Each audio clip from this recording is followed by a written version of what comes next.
By Samardzija, inside the 20, inside the 10, he's going in! Notre Dame has scored! Go! You will be that driving force to motivate those coaches and those players to beat Southern Cal! Notre Dame is relevant again. The 20, the 10, 5-5 rocket touchdown! Notre Dame is number one! It's a game of who's going to flinch first. We know that isn't going to be Notre Dame. Hello, everybody, and welcome back to the Golden Domers Report. I'm Landon Traylor, joined by John Richards, Dylan Kearns, and Logan Traylor. Well, Notre Dame falls to Clemson in Death Valley, 31-23, ending their hopes of a New Year's Six Bowl, officially making this season in 2023 a fail. The first drive of the game was solid. Estime hurdling two guys. I mean, we got downfield, and all of a sudden, the play calling set us up for 3 points. We got to stop. Sam Hartman is on 3rd and 4. We miss a tackle on the punt return, and Phil Maffa runs past the blitz for a touchdown. It's 7-3 Clemson. The defense holds them to 3 on the next drive. It's 10-3. Hartman gets to the 30-yard line on a QB draw, settled for 3 on 4th and 3 instead of going for it in our red zone. Clemson marches a 41-yard drive. Klubnik hits Brown, who breaks 2 tackles, who should have been tackled. 5-yard line. They're at the 5. Touchdown. It's 17-6. Clemson next drive. Hartman throws it right to Clemson, pick 6, and it's 24-6. Playing up an eye. We had it first and goal from the 2. We kicked a field goal from the 5-yard line. Xavier Watt picked off Klubnik to start the second half, and Ardrick Estime scores. It's 24-16, but Phil Maffa absolutely shreds the Notre Dame defense on the next drive to score another touchdown. It's now 31-16 in favor of the Clemson Tigers, and the faith that we had in that stadium is starting to run out a little bit. Hartman hits Flores, though, for a huge gain, and takes it in himself for a touchdown. It's 31-23 Clemson with 6:05 to go in the third quarter. The third quarter, not the fourth quarter. So you have a whole other 15 minutes on top of 6 minutes. 21 minutes to try to score a touchdown and get a 2-point conversion. To put it in easier terms, Notre Dame had 6 chances in that ball game since 6:05 to go in the third quarter to try and tie the game. They went 0 for 6 and Clemson wins. It was absolutely pathetic. In those 6 drives, Ardrick Estime got 3 carries. 3 carries. Are we kidding me? Are we kidding? They huddled on one of the drives as well. There was no sense of urgency. With the time winding down, Sam Hartman huddles up his team. No, you got to go to the line, man. Go to the line and book this crap. And then on a crucial third down, they run a screenplay, and it just goes absolutely nowhere. It was caught by a walk-on. It wasn't going anywhere anytime soon. And then we ran 2 play-action passes the entire game. 2 play-action passes the entire game. Clemson fumbled twice and oversnapped Klubnik to put them out of field goal range. We had chances. But once again, fellas, our play calling kept us from advancing and kept us from getting to that next level, as well as special teams. My goodness. Special teams was an absolute disaster on Saturday, from just the tackling on special teams, the fielding on special teams, and overall, this was just a meltdown of a game. I love how we got back in this game. We dug a big hole that shouldn't have been dug. We got back into the game. I love the fight we showed. Man, that's a Clemson team that we should have beat by 2 touchdowns. No specific blame. There's a lot to blame. Nobody takes full credit. Everyone kind of stunk in their own way on Saturday. Morrison kept getting burned. I know he's not 100%, but man, it was tough to watch Benjamin Morrison's receiver just go right past him, and he was wide open the majority of the game. Maris Leofau, man, he keeps missing tackles left and right. Hartman throwing awful passes and horrible play calling. This is now 3 times that our play calling and our quarterback play has cost us. So, boys, it's just a disaster of a game, and here we are, 7-3, same spot we were last year. JR, man, this is tough. So much for 10-2. 9-3 is the best we can do, and it's difficult to accept. A lot of question marks have all resurfaced, like we discussed last week. We were hoping we would not be in this spot, and here we are, and all the questions remain. All the keys that we mentioned last week, every single key that we had, quick start, not settling for field goals, succession on third down. Where were we on third down? 3 of 13. On third down, we're 3 for 13. I think every single key, each one of our keys, they were Did not hit. wiped off the board before the first quarter was even over. Mm-hmm. The biggest disappointment for me was, and we talked about this on our thread. The defense answered the bell. Listen, they didn't play their greatest game, but they put the ball on the 1-yard line for the offense at the start of the second half, just like Louisville. Just like the Louisville game. They got us right back in it. And when push came to shove, the defense stood their ground 6 separate times. They gave the offense a chance to do something with it, and I think we gained 3 first downs in those 6 different possessions. I mean, it goes to my concerns with the coaching staff, the fourth option as the offensive coordinator. It's probably not Parker's fault that he's in the position that he's in. He clearly wasn't Freeman's A, B, C, or D choice. That needs to be remedied.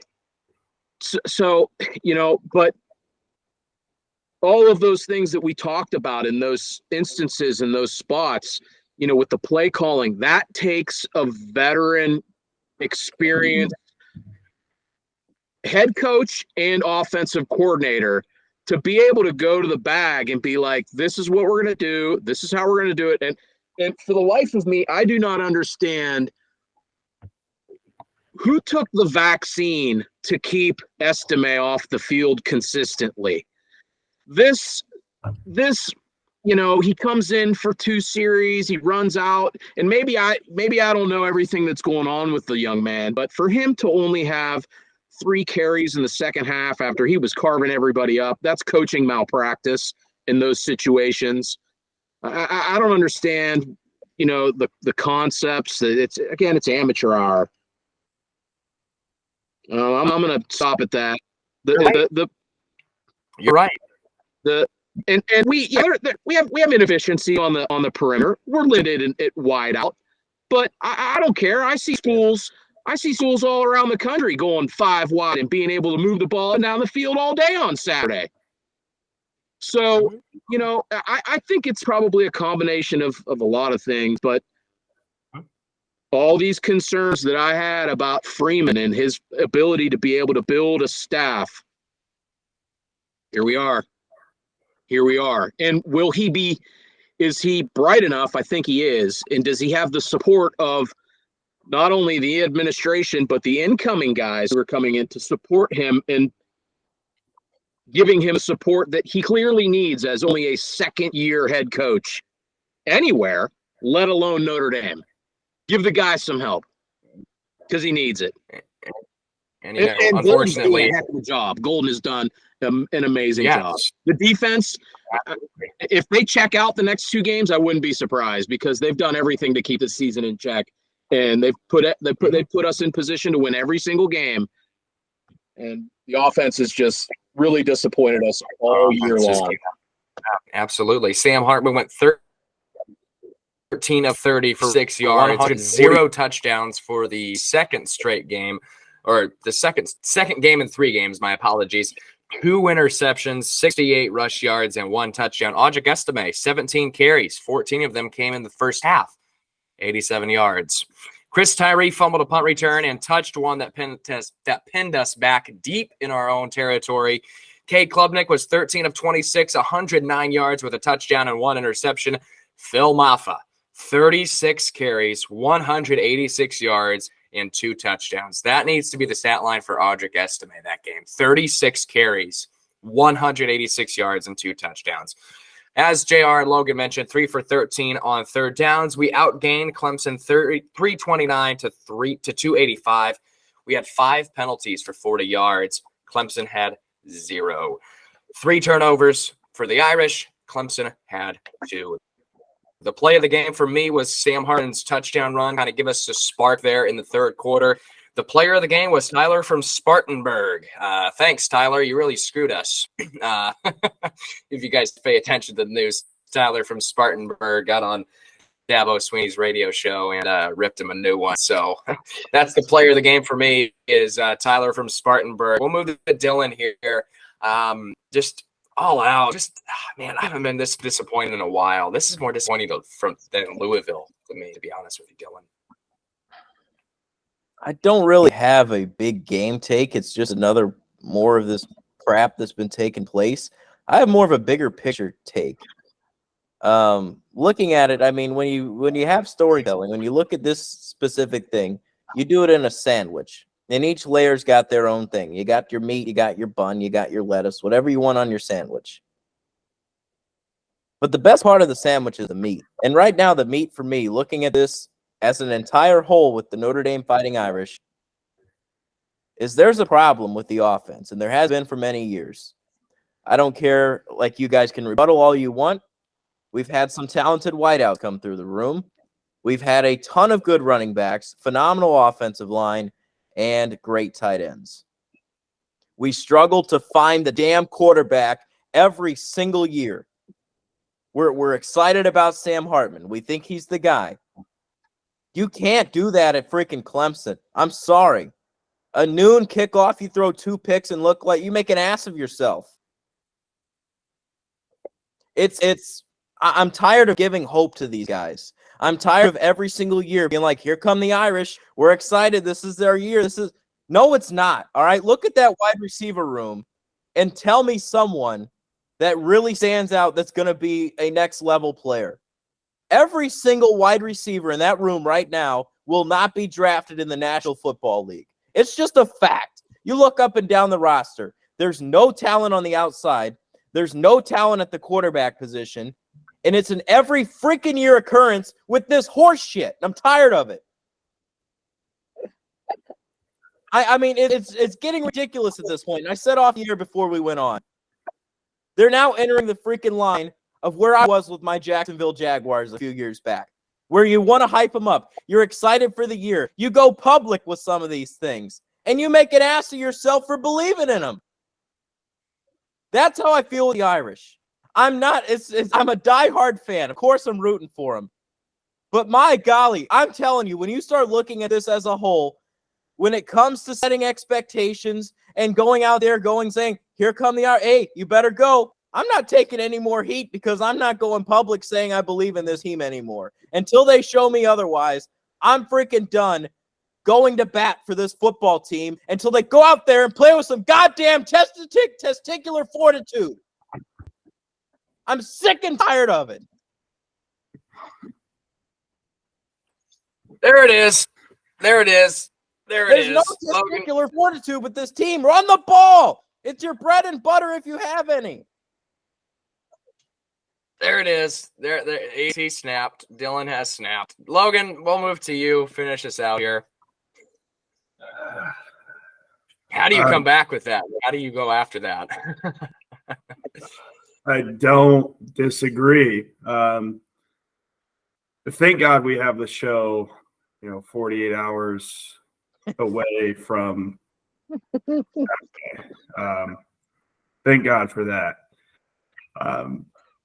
Here is the underlying issue, and I think that, obviously as Notre Dame fans, you're emotional. You're, I would call it desperate for, where the program should be. You're hopeful.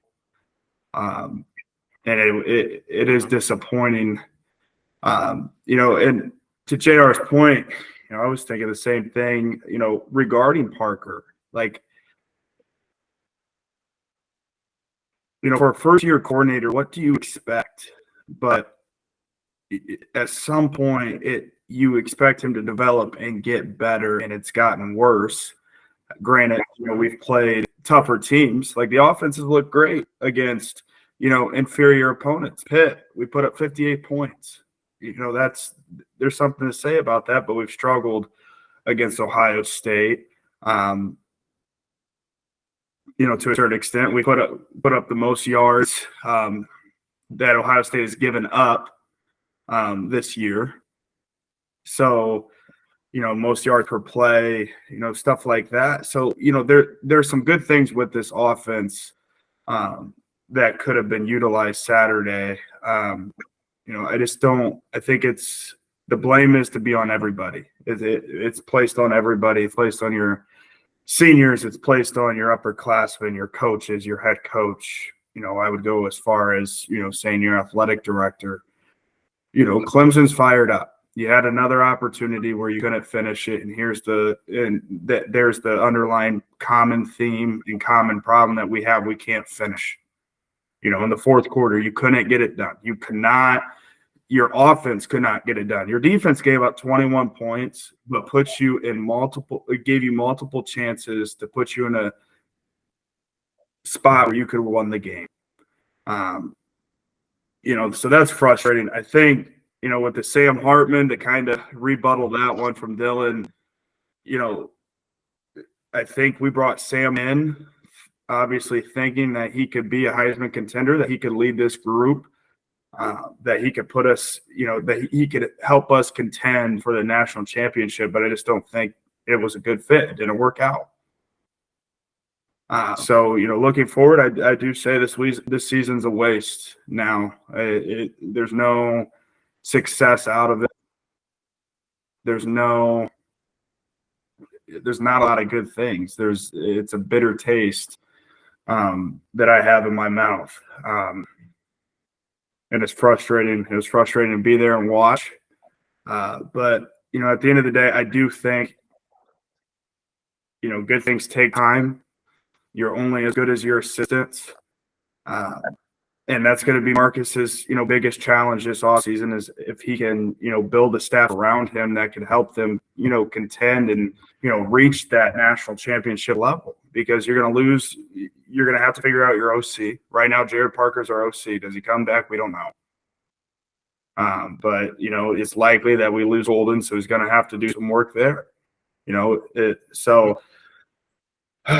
It's definitely, the future's bright, but there's a lot of question marks, and I wish there wasn't. This year was supposed to be more answers than questions, and obviously that has turned tremendously. So keep it very subtle, keep it very lackadaisical, and kind of try to, be appropriate. But, at the end of the day, it's frustrating. It's frustrating, from our athletic department. Right. We have to go spend money. I mean, that's the reality of it. And we got to coach better. I mean, you got to put your kids in positions to succeed, and we didn't do that. We did not do that. So I'll leave it. We were more worried about how we looked, which at least we look good getting our butts kicked in. Dylan, you raised your hand. Go ahead. I raised my hand because I'm done with the rant, by the way. No worries. I will say, if you, once again, a holistic, deep view of this, go game by game. Have you done it yet with this schedule? Mm-hmm. If you don't have that miraculous comeback against Duke, you're sitting at 6-4. Mm-hmm. That's even more embarrassing because you look at the teams you beat. Navy, they're terrible. No offense. Tennessee State, they're terrible. There's a win there. NC State is also under 500. Or no, they're above 500. Pitt's a loss, a losing team. USC's your only good win on the schedule. You see, and even that's a question mark. They're out of the top 25 now. Yes. And then you lose to Clemson. I mean, you pound teams you should. We shouldn't lose to Tennessee State. we shouldn't lose to these teams, which is why we took care of them. But me and you can beat them. There are some statistical indicators that do show, some broad success in certain areas under Parker.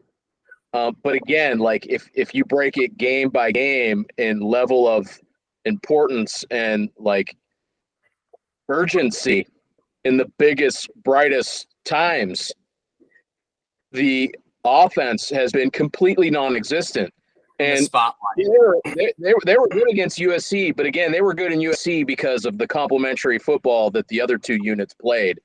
Mm-hmm. So, you can spin numbers however you want, but again, like, Parker's inexperienced and he wasn't, the first choice. So it's not really all his fault. And I don't know how much of it goes on Freeman either with the way the university is going to, back. But I think this is a larger problem with the times and NIL and, retaining your staff and your hot coaches. So those concerns are all there. Again, I'm really worried moving forward because as much as I was pleased that we were moving on from BK, and I don't want to go back to that whole conversation, but I think our ceiling with BK was where it was, and we were all in agreement that that's clearly not good enough. But that regression, are we worse now because are we worse off? Or are we getting worse? I hope not, and maybe we are. I don't know, but maybe we are. Maybe we are. So we're sitting here 9-3 is likely this season. This season is officially a waste. Still a chance to go better than we did last year if we could win out and win our bowl game with the Who Cares Bowl. So overall, just a very disappointing season. I thought we were going to be better than what we were. I thought Sam Hartman was going to be better than what he was. I thought our coaching staff was going to be better than what we were, but unfortunately, we failed to show up at the biggest moments. Ohio State putting 10 guys on the field, Louisville. That wasn't really a spot. That shouldn't have been a spotlight game. We turned it into a spotlight game because we just didn't show up. And then in Clemson, we just didn't show up once again. So overall, a disappointment of a season. We still got 2 more games to finish out, though. Interesting to see how these last 2 games finish out. If we play like this against Wake Forest, I think they're good enough to beat, even if we play like that. I'll tell you what, we go on the road and play like that at Stanford. Stanford's showing signs of life. They are. They really are. They're not going to lay down. That's a far trip. How do we respond? Do we care? Does it even matter? Look at the spot. Look at the spot. We said it over and over on this show. Look at the spot. What kind of spot is Notre Dame in? What kind of spot is Stanford in? I don't know. At this point in the season, I think Stanford might have a better spot than us. We're defeated. We're very defeated heading into the bye week. I want to ask Dylan a question. Okay. And I'm not necessarily in disagreement with you, but I just want to throw this out. And does Hartman suck, or is he just so old that he's accomplished because he's played so long? Because he's one of the most decorated quarterbacks in NCAA history. So does he suck, or is he good and he hasn't had a lot of help?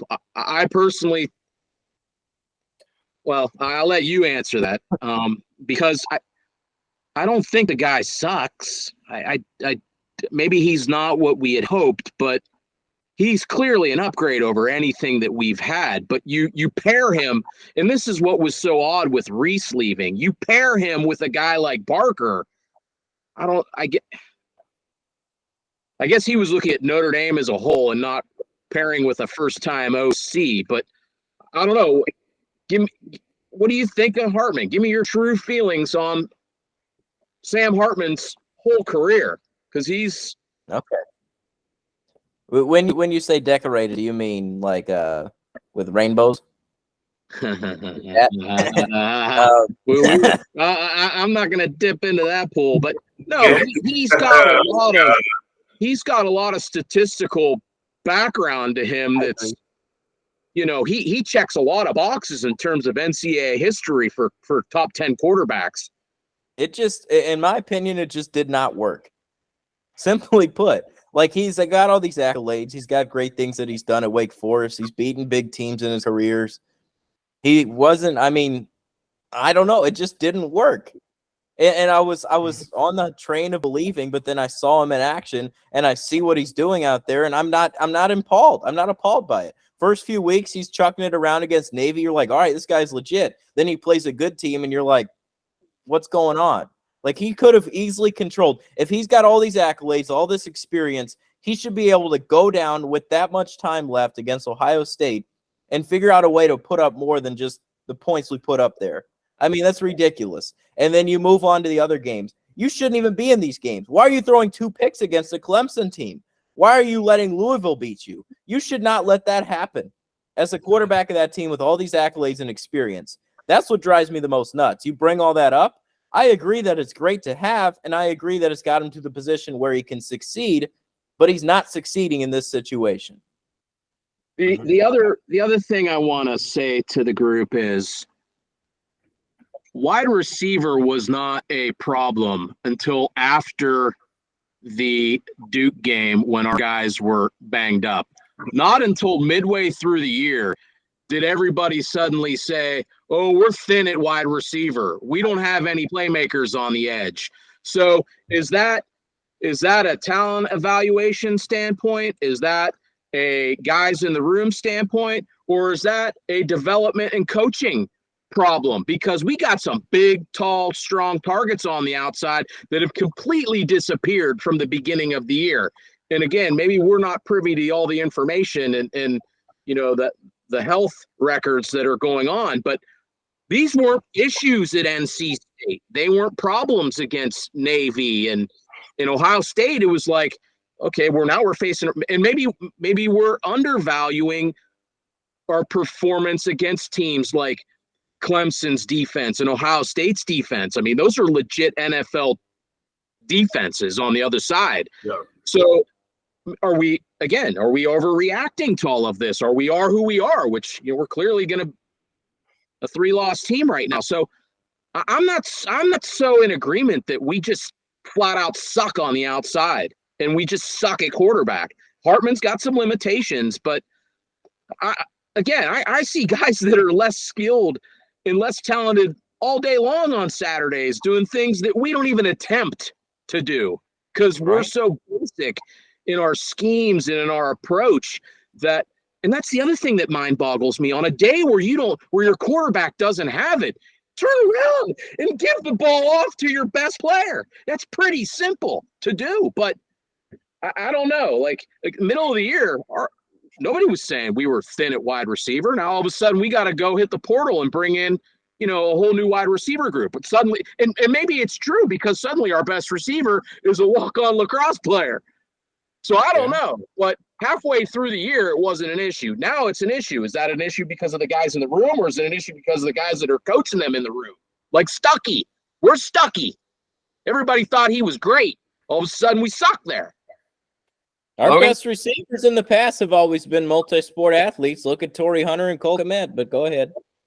Jeff Samardzija. Yeah. Golden Tate. Start recruiting from the soccer field. There you go, Freeman. Shane Walton, the cornerback. Were you guys old enough to remember him? He was a soccer player. He walked on and he turned into our best defensive back in the early 2000s. How about Pendergast, the kicker? Do you guys remember him? He walked off the street and replaced Hentrick. I don't know if you guys were born then, but we have got a long history of two-sport athletes being pretty good players. But go ahead, Logan. Sorry. Yeah, I mean, to your point, you're asking so much of, like you said, a lacrosse player and a true freshman out of Rico to do things that they shouldn't be doing as is. That's not their strength. And I've said, for the last two years that, Chris Tyree reminded me more of like that Theo Riddick. And I always loved watching how BK utilized Theo.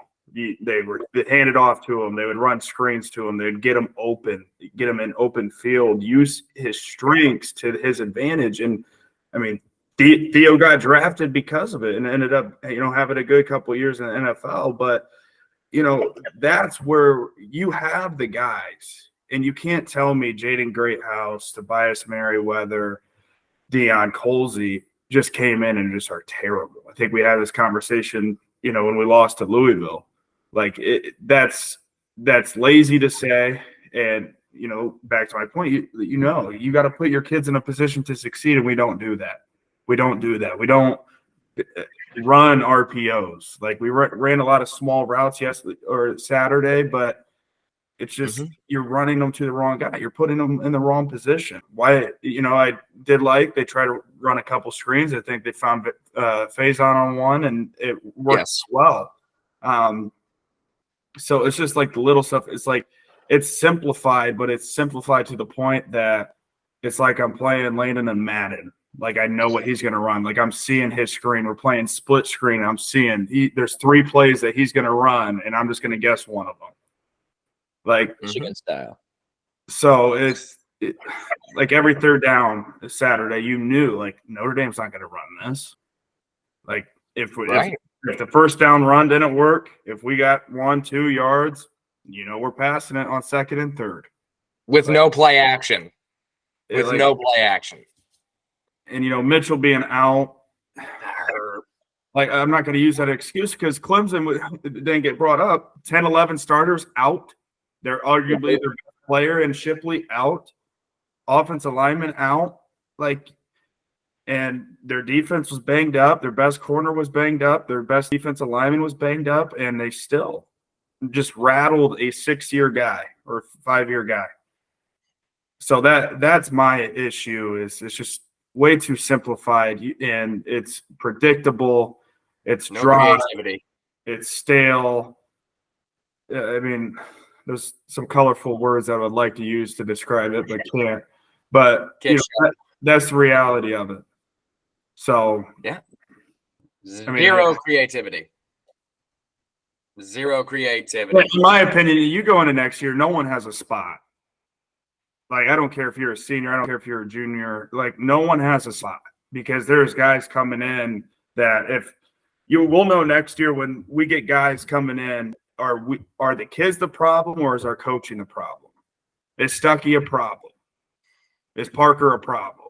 Like, right now it's kind of like a test trial, but you're going to find out so much more next year when we realize, okay, this is what we have. On paper, this is really good. On paper, you should have beat Clemson by 14 points with their situation. Mm-hmm. So, you just need kids in there that are going to compete. I think – I'm not saying our kids don't, but, there's just times where it's just like, what are we doing? Like, we're going through the motions rather than trying to win the freaking game. But that's where we're at. I thank Logan. That was great. Coach Traylor coming out. That was great. That was fantastic. Nobody's safe. Nobody's safe. I agree with that.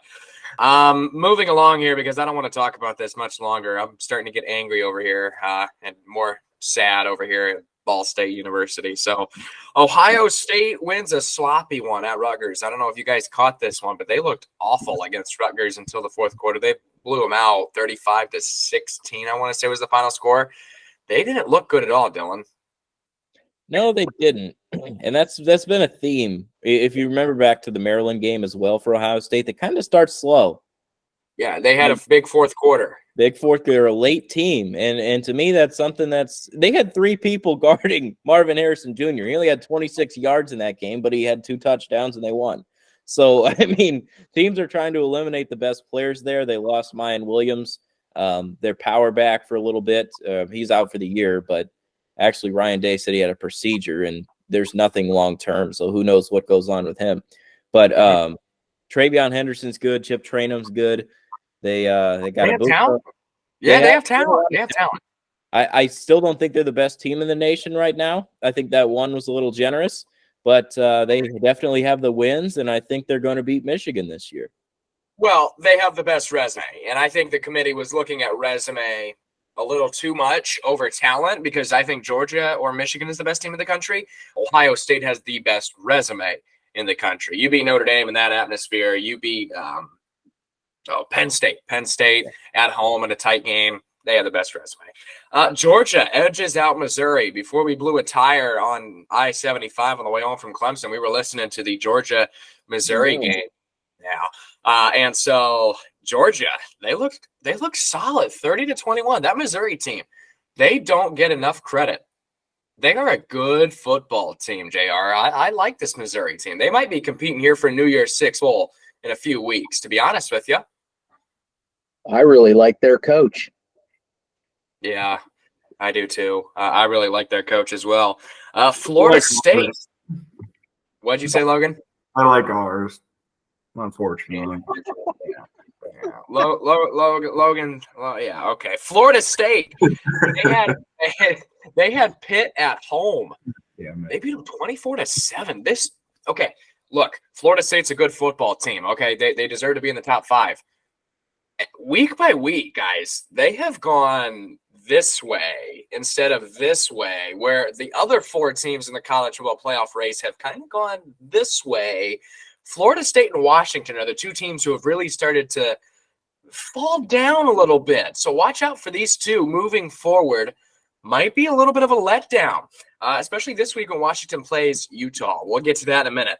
Texas survives a scare in overtime against Kansas State. I saw something. Texas was up, 24-6 against 27-6 against Kansas State with 3:30 to go in the ball game. Kansas State comes back and ties it and forces overtime. They miss a field goal. That's how Texas won. Bama beats LSU 42-28. A lot of people saying Notre Dame and LSU are going to be the bowl game this year. I actually watched some film on Sunday after the Packers win because I really don't care. And I watched film on LSU. Their defense is as bad as our offense. I'll tell you what. Logan and I were talking about this after Saturday. I don't want to play LSU. That would be a bad look. He leaves in the middle of the night. We don't let him stay, and he goes out there and beats us. I don't want to play LSU. Go ahead, Logan. Okay, but one thing after we did have that conversation, but that was assuming we didn't think about who's going to be in that game for both teams. Is Daniels going to play? That's the thing I kept. But their defense is miserable. You let a quarterback rush for 4 touchdowns. Yeah, their defense. Made Tommy Reese look great. Which I would love to have a Tommy right now. Oklahoma State knocks off Oklahoma in Bedlam. I see it, Tommy. Yeah. Oklahoma State knocks off Mobile-Homa in the last scheduled Bedlam. With Oklahoma moving to the SEC, JR loves that. Oklahoma is back. They're done. Put a fork in them. No Big 12 title. No college football playoff. Might make a NY6 Bowl with their schedule. Unlikely. A&M misses a field goal, punches a player in the nuts, and they lose 38-35 at Ole Miss. I don't know if you guys saw that. After the kick, the A&M player did that right to the guy. Oh, that's brutal. And Arizona knocks off UCLA, officially eliminating them from the Pac-12 title contention. A lot of stuff happened in Week 6. Unfortunately, we were up there in the headlines of shameful performances in Week number 10 it was. Moving on here to Week number 11. Logan's lock of the week last week was Texas -4. Kansas State with a miracle cover at the end there. It did not hit. Logan, your lock of the week here for Week 11. You need to get back on track. Yes. Penn State plays Michigan. The line is 4.5. I have Penn State taking the money line in this game. I think Penn State gets it done. Michigan's finally playing a real team. It's a ranked team. Excited for that, and we'll just leave it at that. Excited to kick it off. Yeah, we are. I'm excited for Saturday as well. Logan will be Is eating that on the call? Huh? Yeah, it's big noon. Guys? Big noon Yes. kickoff. Yep. Big noon kickoff. Week 11. We move into week 11 here. Man. Brought to you by Big Eyed Fish. Right. Brought to you by Summit City Elite and Buckeye Attorneys. Virginia at number 13, Louisville, Thursday night, 7:30 p.m. on ESPN. Watch out for this game. This is tricky on a Thursday night. Oh boy, this is at Louisville. At Louisville.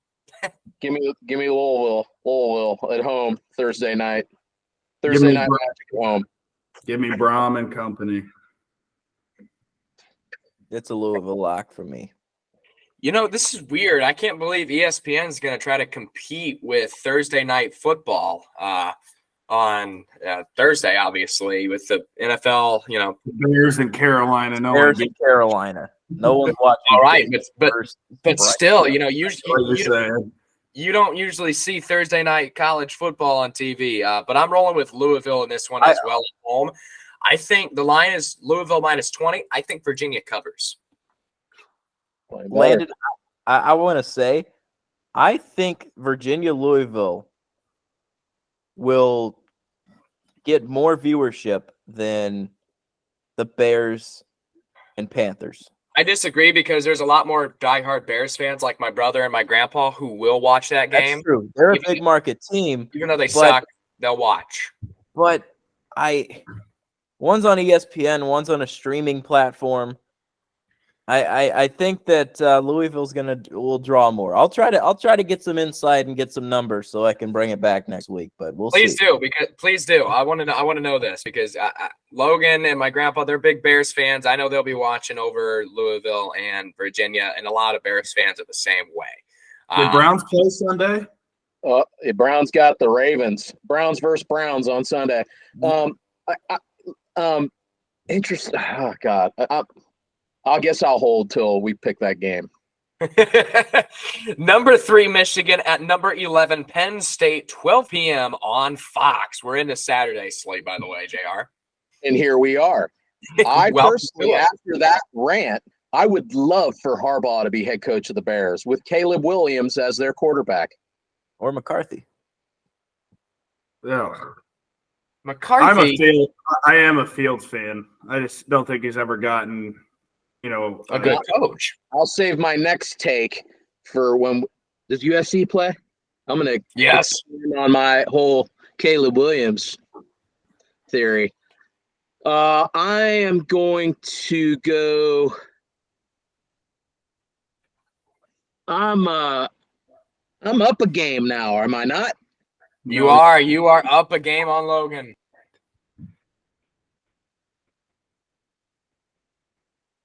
Big Blue. Give me Michigan. That's disgusting. We all know who Logan's going with. He had PSU money line in his lock of the week, so he's going with Tickle Me Sandusky. Dylan? The only problem with that game is I can't. You guys get it in there. Thank you. I like it. I think Logan, I'm going against your pick, not only for the money line, but I think Michigan covers. Wolverines big. It's James Franklin. Dylan, I agree with you for the first time maybe ever. James Franklin in a big game. We saw how his team played against Ohio State. Man, this is a tough game. He's not a bad coach, but he overthinks himself every time he's in a big spot. Mm-hmm. Man, I hate this game. Logan in the spot. Harbaugh may be suspended. Who knows? A lot of time between now and Saturday. I'll tell you what. I like Penn State. I do like Penn State, but Michigan actually I don't care. I'm about to finish last in the standings anyway. Give me Michigan to win this game on the road. It's a tough place to win, but I wouldn't be surprised if Penn State gets them. Legally, I don't think the conference would get away with suspending him for this game. I think there's too much due process involved. They would file some sort of injunction. There would be some sort of an appeals process in place. I don't think this is going to be settled during the season. Yeah. You think it's going to be – so there'll be – Big Ten may try and do something, but they have I think Michigan and Harbaugh himself has so much legal recourse to be able to cover his butt to extend it throughout the season, I don't think they're going to be able to get anything done with him. Right. Moving I along. do agree with Chiefs saying hardball to the Bears. I would love that, by the way. To the Raiders with McCarthy. Ooh. Can it. Number 8, Alabama at Kentucky, 12 p.m. on ESPN. I'm going to say it right now on this show. The Alabama that we know is back. I don't know about that. I'll go Bama. I'm going to go Bama, but I don't know if I 100% agree. I agree with you, Landon. I think Alabama wins. They beat the team that we will lose to in our bowl game. Thank you, baby boy. You think we're going to play? Wait, hold on. You think we're going to play Kentucky in a bowl game? Mm-hmm. Where are you getting that? We'll lose to Stanford. Oh, but you don't have. Oh, what? Wait. Wow. I thought you were acting on some sort of intel there with Kentucky being our bowl opponent, but you're reducing us to Kentucky's level with another loss. Yes. Kentucky will be 6-4. Kentucky, what the hell is that? But Kentucky. That's a pick that Abby would make of Stanford beating Notre Dame. Work it. I think no, seriously. Kentucky will lose this week to drop to 6-4. They'll win out. They'll have 4 losses. We will lose to Stanford, have 4 losses. They'll put us up against the Kentucky, who earlier in the year, they played Georgia. They played good teams. We've played good teams. We have a bad record. We'll meet up, and they'll thump our ass. And we're going to lose to a Stoops. We'll lose to a basketball school and just put a big FU on this season. Texas Tech at number 21, Kansas, 12 p.m. on FS1. You heard it here first. This will be a decent game. Give me Kansas, boy. I'm having a hard time processing that, Dylan. I'm really down as it is. If I don't know if I could. I'm sorry. If he loses to Stanford again, it's fired. They won't fire him, but it's a bad look. I mean, listen, I forget what podcast it was where I told you guys I knew what I knew and I was out on Freeman, but first bye week. Yes. It was the first. That was after. It was after USC. Because we revisited the Louisville loss. We will not lose the Stanford. Okay. Correct. I agree, Logan. Who you rolling with here? Texas Tech at Stanford. I'm sorry, Texas Tech. Kansas. All right. Kansas. Jayhawks. Damn Man, Rock Chalk. They caught a break last week at Iowa State. They got bailed out by a questionable call. I like Rock Chalk to bounce back. Tulsa at number 24, Tulane, 12 p.m. on ESPN 2. Green Wave. Tulane. Pastor Allen to Notre Dame. Screw Pastor Allen. He wins one game all year and ruins $130 for me.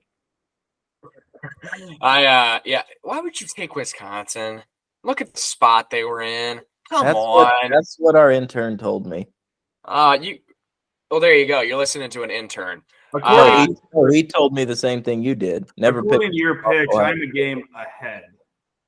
I'm 197 and 44. JR's 196 and 45. Tickle Me Sandusky's going to give you the lead. Oh, you're ahead. Ahead one game. He's ahead one game. Okay. All right. Well, that's my fault. I thought I knew it was one. He gained a game on you, Logan. That's what it was because you were up 2. Yeah. All right. Moving along here. Baylor at number 23, Kansas State, 3 p.m. on ESPN+. K-State at home. This is a head nod. Baylor lost to Houston. Yeah. Give me K-State. Not the best. Yeah, this is all right, Peter Griffin. I got K-State in a big one.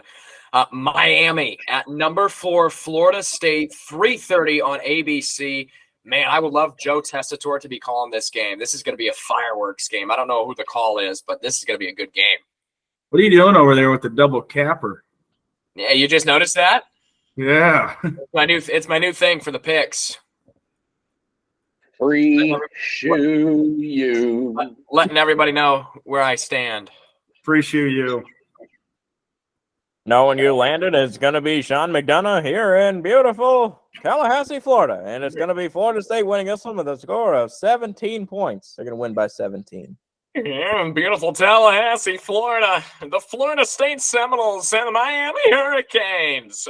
I like Miami in this one. Florida State, they have not impressed me the last few weeks, to be honest with you fellas. I like Miami to win on the road in a close one. Just a bad pick. That is not a bad pick. I like this. Look at the spot. It's all about the spot. A question for you guys. Notre Dame versus Ball State. I think this could be a good bowl game, to be That's honest. an energy waster. You're wasting time with that. Yeah, let's get it moving. Number 18 Utah at number 5 Washington, 3:30 on Fox. Utah going to Washington. Wow, is this the game of the week? No, I guess Michigan and Penn State. Well, I don't know. Where's game day going? Anybody I don't know. He's going. Probably Penn State. Give me Washington. Washington.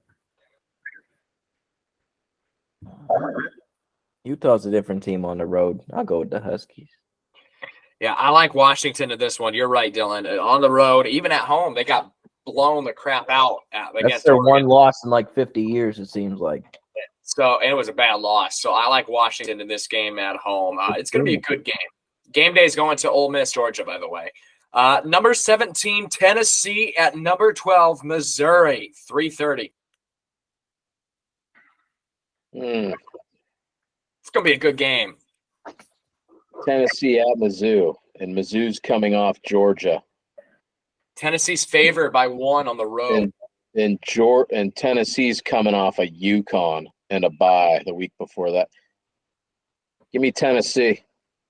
Tennessee. U of T. All right. Rocky Top. I got Missouri. I'll be the lone wolf in this one again. I like Missouri at home to rebound and take care of the Tennessee Volunteers. Logan, insert a Logan line that he dropped earlier that we cut. Number 22, Oklahoma State at UCF, 3:30 on ESPN. How is Oklahoma State only 22? Because they lost to South Alabama 33-7. That's still, I mean, they got one loss now. They're in the thick of it for the Big 12, right? One conference loss, correct. They are second place in the conference, I believe. Yeah, this is gonna get dicey down the road. What are you gonna do if like Texas wins the Big 12, but there's like Bama's one loss, you got Georgia, say Georgia has one loss. I mean, like, say there's one undefeated team and like 6 one-loss teams, or say there's no undefeated teams and like 8 one-loss teams. Man. What's the game? Oklahoma State at UCF. Oh, at UCF? This is not a head pick. Gus Bus at home against Oklahoma. I'm going UCF. It's my upset of the week. Gus Bus over Gundy. This line's only 2.5 too. This is scary. The wheels on the bus go round and round. Oklahoma State. Okay. I would rather flip burgers at McDonald's for the rest of my life than come anywhere close to working for, being around, or picking Oklahoma State after that debacle last night. UCF by 1 million. I think you're going to be flipping burgers because I got Oklahoma State covering in this one. Stanford at number 16, Oregon State, 5:30 on the Pac-12 network. My Beavers. You love those pokes, man. I do. I like Gundy. Beaver. He's a pretty good coach, man. He coached really his is. tail off on Saturday. He coached his Yeah. tail. Stuff the beaver. Stuff that, yeah. Stuff that. Stuff that mug. Oregon State wins this one big. Number 10, Ole Miss at number 2, Georgia, 7 p.m. on ESPN. This is the game of the week. Is that where game day is going? Yeah. Ole Miss at Georgia, huh? Ole Miss let me down last week. I wanted them to cover. I got burned on a hook. And they were rolling early. I just got to go Georgia at home. At night. Georgia. Good old Mississippi by 10. Oh. Interesting. Last time that Michigan out of the top 25 because of scandal. Lane train. Georgia drops. Ole Miss goes up. We have ourselves Ohio State at 1. We have ourselves Florida State after a win at 2. Washington at 3. And let it ride. let's let it ride. Let the rest let the rest go. I did hear one nugget. Now I won't verify the source because it's not a trusted one. But I did hear that there is a possibility, it's very slim, but the committee could punish Michigan tonight, taking them out the rankings. Interesting. Very interesting, Dylan. Don't think it's going to happen, but, this is an interesting game. Last time Georgia was at home in a big spot like this in a night game, they beat the brakes off of Kentucky. Ole Miss, they're going to need a lot of help. They need Alabama to drop one more. The schedule for Alabama does not look like that's going to happen in the SEC if they want to make the SEC title. For Ole Miss, not going to get any closer to this. I like Georgia at home at night. They prove that they are the number one team in the country. I like Georgia at home. West Virginia at number 9, Oklahoma, 7 p.m. on Fox. This game, talk about spots. I'll go Mobile Homa. West Virginia, they've gone in there a few times, though, recently, and have played pretty well. They've surprised me this season. Yeah, they're doing all right. Oklahoma. Yeah, I'll take the quarterback here, Gabriel. Yeah, I like Mobile Homa to bounce back at home at night. Michigan State at number 1, Ohio State, 7:30 p.m. on NBC. Let's move on. This is a head nod pick. Michigan State's athletic department is in shambles. Their basketball team lost to James Madison last night at home. Number 7, Texas at TCU, 7:30 p.m. on ABC. Texas only favored by 10. There's an Stuck a golf ball through a garden hose. Texas. Yep. Dylan? Yeah. I like the horns. Hook them in this one. Florida at number 14, LSU, 7:30 on the SEC network. Tigers. BK gonna have it his way. Boy, he's throwing every wet blanket out he can think of. Is Daniels healthy? I think he should be healthy. Does it even matter? Let's go, Tigers. Louisiana State University. I like LSU in this one to bounce back at home after a tough road loss against Alabama. Florida, they're in shambles as well. I think Billy Napier, man, you ever seen that Shaq video? Who did LSU lose to? Florida State, Alabama, Florida State, Ole Miss. Week 1, they lost to someone. Florida State. Yep. Arizona State at number 19, UCLA, 9 p.m. on the Pac-12 network. UCLA. You go to UCLA. UCLA. Dylan, why? I like UCLA in this one. Number 20, USC at number 6, Oregon, 10:30 p.m. on Fox. I thought USC dropped out.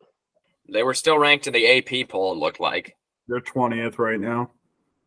We're going off the AP poll because we do this the day of. I'm going to go on record as saying I would never draft Caleb Williams number 1. What is this? What's the game? USC's playing who? USC Oregon. and Oregon. USC at Oregon. Get a line, Logan? Oregon minus 16.5. Oh, wow. I'm going to go Oregon, but this will be a close game, I think. USC is going to come to play.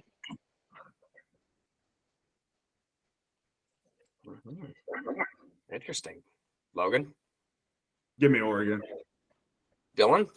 Listen, fellas, I'm all for moms and Trojans, but I'm going quack here. Gotta go for the duck. Give me Oregon to win this ball game. I don't think they cover. I think it's a high-scoring affair as well. Man, that USC defense. Now they're without their defensive coordinator. He wasn't the issue. Yeah. Non-ranked games of the week. We have Maryland at Nebraska, 12 p.m. on Peacock. A big game for both of these squads, guys. The winner of this. Huh? We're not doing the Air Force game? They're not going to be ranked. I suppose they're not going to be ranked. The only reason I did USC Oregon is because Oregon is going to be ranked in this week's CFP rankings. Air Force, after the 20-point loss to Army, is out of the CFP rankings most likely. Moving on. My apologies. Yes, thank you, Jimmy. Maryland at Nebraska, 12 p.m. on Peacock. The winner of this game, I'll tell you what, Nebraska needs one more win to be bowl eligible. So does Maryland. I like this game a lot. Nebraska. What? Terps. Yeah, Nebraska. Man, wow. Nebraska. They just lost to Michigan State in a bad fashion. I like Maryland to win this ball game on the road against Nebraska. I had a brain meltdown. Georgia Tech at Clemson, 12 p.m. on ABC. How does Clemson rebound? Georgia Tech, they won back-to-back for the first time, right? They put up some points. They're 5-4. Y'all buying stock in Clemson now? You guys hear the rant? Mm-hmm. Yes. The game. Yes. One thing I want to touch on that I bypassed that maybe you guys didn't get a chance. Ryan Harris on the radio broadcast was pretty critical of our offensive play calling there late in the game. He was blasting the screen call deep in our own territory, maybe the third out of that sixth drive. He was like, he was like, you have been a poor screen team all year. You're deep in your own territory, and that's what you cut. I mean, he went on a pretty big rant. I got Clemson here. I think Clemson's gonna be all right. Buying stock, Clemson. Yeah, you just got to go with the program here. Georgia Tech, it's a good story, but come on. You know, I like Ryan Harris a lot. He's one of my favorite color analysts in radio broadcasting. Knowledge of the game is fantastic. He's right. I don't disagree with him on mostly anything he says. I listen to the games while I'm at the home games as well. So he's right. Look, Clemson won their Super Bowl last week. I think Georgia Tech comes into Death Valley and sneaks out a victory over the Tigers. Clemson, they're going to be high on themselves. They won their game. They won their Super Bowl. Look what happened to Louisville after they beat Notre Dame, guys. They lost to Pitt. I'll tell you what, Georgia Tech, watch out. Both teams are 5-4. Clemson coming off a big win. Georgia Tech, they're playing for a bowl here.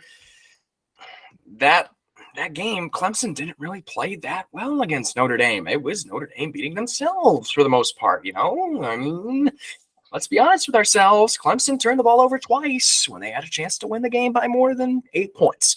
Arizona at Colorado, 2 p.m. on the Pac-12 network. Boy, Colorado, they got my guy Shermer running the offense now. You've been Shermered, Dion.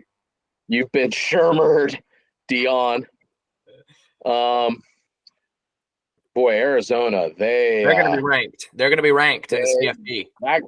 They better do something to keep that guy because that guy's going to be a hot name.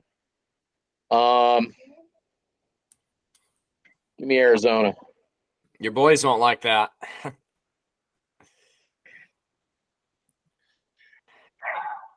Colorado. Yeah. What time's the game? 2, which is 1, I think, in Colorado, right? Yeah. Noon. Give me Colorado. Ooh. You guys are gonna laugh and think I'm kidding, but I'm not. I ordered a 24-inch Cuban link gold chain, and I ordered a Colorado Coach Prime sweatshirt. One of them's in transit now. The other one's on its way. So I'm excited for it. That said, Coach Prime all the way. Man, interesting. I think Arizona's going to be in the top 25 tonight at about 8 o'clock or 7 o'clock. I don't know the exact time when the CFP rankings come out. They're going to be ranked. I like this Arizona team. Going to be a tight game. I like Arizona to win this game. Coach Prime in a tight game. I don't think he can coach. NC State at Wake Forest, 2 p.m. It's the CW Network game of the week. Oh, good Lord, Dylan. I got NC State. NC State's playing some good ball now. NC State. Yeah, NC State. Make us look a little bit better. Yeah, well, we have an interesting game coming up against Wake Forest here in a few weeks. I like NC State to win this game. Rutgers at Iowa, 3:30 on the Big Ten Network. This could be up for consideration for prison inmate, but both teams are. I think Iowa's 7-2, Rutgers is 6-3, if I remember right. Yeah, so that's right. So it's not prison inmate. No, I got Iowa at home. Iowa. I don't know if you guys listen to Mad Dog Sports Radio. Shine on Sports, Adam Shine in the morning. You know what I'm talking? Yeah. Shine on Sports. This guy the other day, he said that his partner bets the under in an Iowa money line every week. And he said all 7 of Iowa's wins have come with the under as well. And he said he's parlayed them all together, and he's only lost twice of their 2 losses this year. So I'm riding it. Give me Iowa, give me the under, and give me the win. Give me Rutgers, give me the over, and give me a loss. I like Rutgers to win this game against the Hawkeyes at home. Their offense cannot keep up with Rutgers. Duke at North Carolina. No, we don't mean basketball, Logan. That's coming in a few weeks down the road. Don't 8 mean p.m. on either, the Tobacco Road Rivalry, ACC Network game of the week, 8 p.m. Give me Grandpa Mac. Oh. Give me Duke. Mac to Michigan. What's the line? What's the line? Let me get it here. It's a night game, so let me scroll on the old phone here. UNC minus 12.5. Holy yeah, let me switch my pick. I'm going North Carolina. Take backs. They got take backs here. I knew the line. You got the signal. Thanks, Jimmy. Dylan? I said North Carolina. Oh, sorry. I'm rolling with North Carolina. I'm rolling with North Carolina and Grandpa Mac at home against the Dukies. Coach Elko going to make his way out of Duke and into another head coaching position at a bigger school, I think, in my opinion, or maybe even Al Golden Leaves. Why don't you come back to old Notre Dame, write you a little blank check here? That's why he left the first place. He's going to A&M. Yeah, that's why he left the first place. I know. I was joking, guys. I like Don't get smart with me. I like North Carolina this one. They're going to have to get Mac Brown some coffee and a recliner on the chair, though. It's a late game for old Mac. Prison inmate games of the week. We have Minnesota at Purdue, 3:30 on NBC.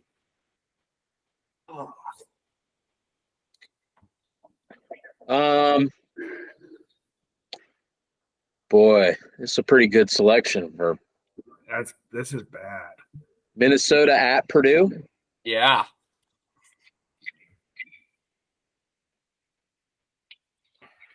Give me Minnesota. Yeah, give me the Gophers. They're a hockey school, but they're playing football on Saturday. Give me Minnesota. Yeah, I'll tell you what, Purdue, man, what a downward spiral. I thought they were going to be a little bit better than not completely better. I thought they were going to be a little bit better. I'm going to go on a rant. Give me Minnesota on this one. Indiana at Illinois, 12 p.m. on the Big Ten Network. Bowl eligible, baby. God bless the Hoosiers. We love our guy, Yeah. Bobby Knight. I know it's Rest a in Texas peace. Tech thing, but autographed picture of our guy, Bobby. Hoosiers at Illinois, huh? Yeah. Boy, Illinois is playing better, too. Ever since we've committed to Sorsby, I just can't. I can't do it. I'm going Illinois. I'm sorry, Coach Knight. I love you. Rest in peace. You're the greatest coach in the history of every sport ever known to man. Logan, Thank you for all the memories. Logan disagrees. About what? The pick or Coach Knight? Oh, Coach Knight. Oh, well, not everybody's perfect. Logan's a dookie. It's okay. Well, then he should be thankful for Coach Knight because Duke is Duke partly because Coach Knight made Coach Krzyzewski. So you're welcome. I was gonna say Gene Katie, but Mean Gene. Come over, Katie. yeah. Sister Jean. Give me the line on this one. Oh, it's 6.5, Illinois. You know what? I'm gonna do it, and I could find myself in some trouble this week. But give me the Hoosiers, and yeah, Listen, you got to give the guy credit. I mean, that's a big win. Contract extension coming up. If he gets. I mean, it's a long shot, but the window's a little bit open. Because what they have Illinois, Michigan State, and Purdue left, right? Yeah. Yeah. I mean, those are all winnable games. Yeah. Give me the Hoosiers. Thank you. I'm so mad. I'm still pissed at Wisconsin. How are you just a? I'll save my words. Thank you. Bite your tongue. Fighting Illini. Bite your tongue. I like the Hoosiers in this one. They're playing for a bowl. I like the Hoosiers. Vandy at South Carolina, 12 p.m. on the SEC Network. Keep grimacing, Logan, because we got about 1, 2, 3, 4, 5, 6, 7 more of these. South Carolina. Oh, this makes me sick. Give me South Carolina. Clark Lee, Vandy. Ew. Yeah, I picked Vandy last week to beat Auburn. They didn't do too hot. I like. Don't take Clark Lee back. Yeah, me. Defensive guy. No. I like right now. USC Junior. Give me South Carolina. Northwestern at Wisconsin. 3:30 on FS1.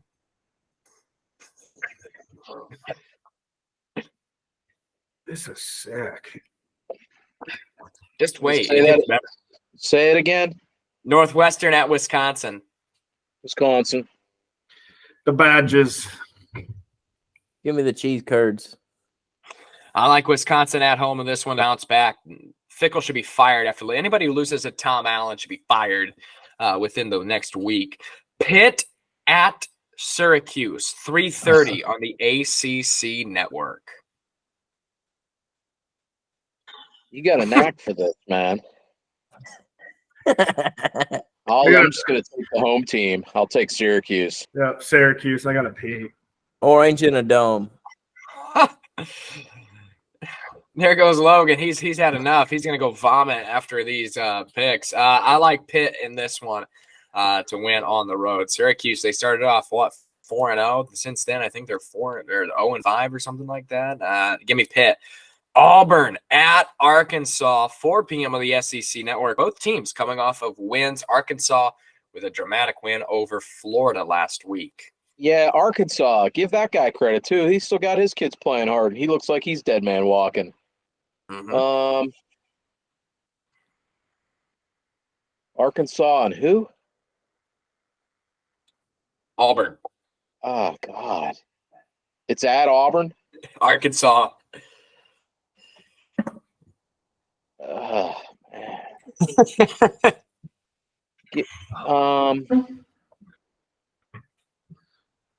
Give me Arkansas.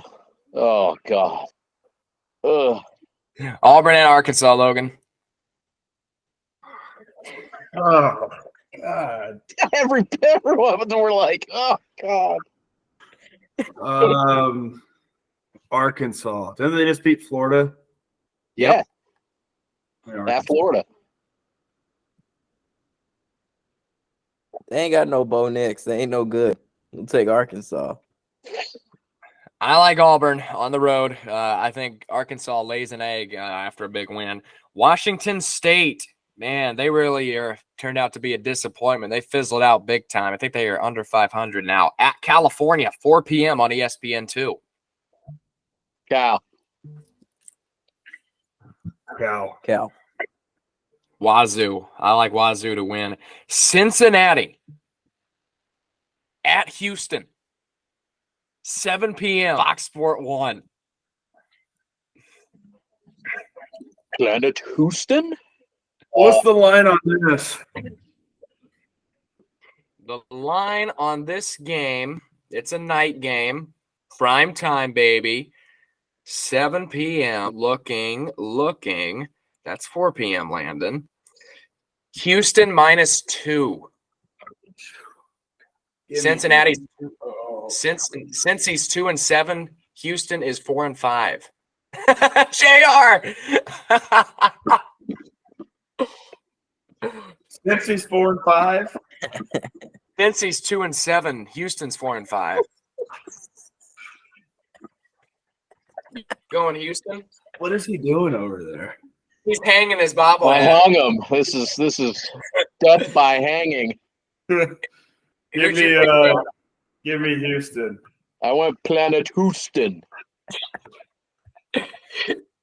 That's a Superman 2 reference. What'd you say, Dylan? I'll take Cincinnati. Thank you for yawning. I'll take Houston. Mississippi State at Texas A&M. ESPN2, 7:30 p.m. This one, dude. A&M and possibly a shutout. Yeah, A&M.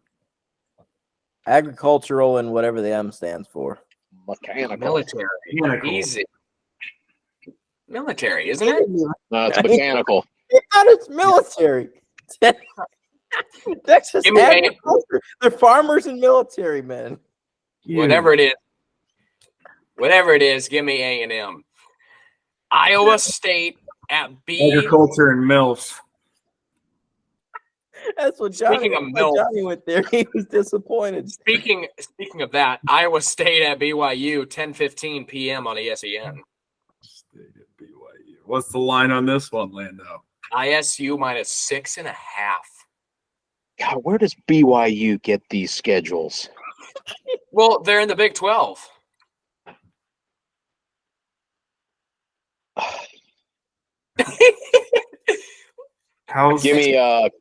Give me Iowa State. What's the Mormons' record? Both teams enter this game 5-4. Yeah, I was gonna say they gotta be right around. Give me BYU. Bring your own university. Give me Michael Jackson's favorite university at home. Give me the Mormons. BYU wins it. Our final pick of the day is Notre Dame versus the bye week. What do you guys think? Give me a bold prediction. Do you think Gerad Parker is relieved of his duties on this bye week. We have whole week this week and next week till we play a football game. JR, Logan, Dylan, myself. Go ahead. Publicly, no. Publicly demoted? No, I do not. No. Okay. No. What's the point now? Just let him finish it out. See, I mean, he's now in an open interview process. If he wants to go back being tight ends coach, fine. But no, he will be our offensive coordinator for the rest of the year. And what sucks is these 2 games aren't going to tell us anything. Right. They will if we lose. No. Does he get relieved? We won't lose. You confident in saying that? 100% confident. 100% confident. Not me either. I could see. Yeah. Problem is, we only have 2 others that have called plays. I'm going to say no. He's not relieved. It just does not make sense. There's no way he's relieved. You don't fire someone in the middle of the year that first time. There's been some speculation that maybe they give some more responsibility to Gino. But, I don't know. Was he ever considered for the OC? No. I think who's Utah? It was Utah's OC and their offensive line coach were supposed to be the package, and they didn't divide the situation, and then that went right. I think they do. I think Gerad Parker is relieved of his duties. If he wants to go back to tight ends coach, he can go back to tight ends coach. I think this is going to have to step up a little bit. Marcus might even need to put on his offensive play calling cap for a little bit for the rest of the season. So I think Gerad Parker will be relieved of his duties. It needs to happen. It needs to happen. I think that's our problem. I feel like we're almost the reverse of what we were under Kelly. We had pretty good offense and average, weaker D. Now it feels like, with our coach being a defensive guy, we're more defensive minded. They remind me of the Bears. I have the defensive minded organization that's just consistently never been able to get over the hump offensively. Poor Logan. Well, folks, that does it. That for this week's episode of Golden Timbers Report. We are back next Tuesday to preview Wake Forest, as JR has officially hung this season as a failure. We're back to preview Wake Forest and week number 12. Until then, for Dylan Kearns, John Richard, Logan Traylor, Landon Traylor, we'll see you next week, folks. By Samaja, inside the 20, inside the 10, he's going in! Notre Dame has scored! Go! You will be that driving force to motivate those coaches and those players to beat Southern Cal. Notre Dame is relevant again. The 20, the 10, 5-5 rocket touchdown. Notre Dame is number 1. It's a game of who's going to flinch first. We know that it won't be Notre Dame.